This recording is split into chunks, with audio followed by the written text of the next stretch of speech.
হাজাৰ হাজাৰ কেণ্ডিডেট থকাৰ পিছতো যেতিয়া তুমি ইণ্টাৰভিউ দিবলৈ যোৱা সকলোকে ৰিজেক্ট কৰি অফাৰ লেটাৰখন যাতে এইচআৰে তোমাৰ হাতত ধৰাই দিব পাৰে, চাকৰিটো যাতে সহজে তুমি হাঁহি পোৱা।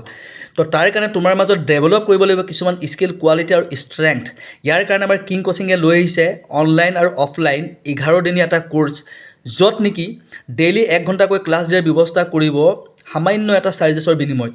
ইয়াত তোমাৰ communication skill, conversation skill, leadership quality, decision making, problem solving ability, confidence level, তোমাৰ presentation skill, dedication, determination, go' extra mile mentality, 360 personality, emotional intelligence, conflict management, work ethics, discipline, focus, কামত কেনেকৈ ফ'কাছ আনিবা, তোমাৰ gesture, posture, body language, facial expression, tone of voice, tonality, role of smile, সকলোবোৰৰ ওপৰত proper train কৰি তোমাৰ personality develop কৰি দিয়া যাব, যাতে তুমি কোনো কনচালটেঞ্চি ইভেণ্ট উদ্গতিৰ সহায় নোলোৱাকৈও যাতে গৈ নিজে ইণ্টাৰভিউটো দি ইণ্টাৰভিউ চিলেকশ্যন হৈ যাতে জবটো ল'ব পাৰা।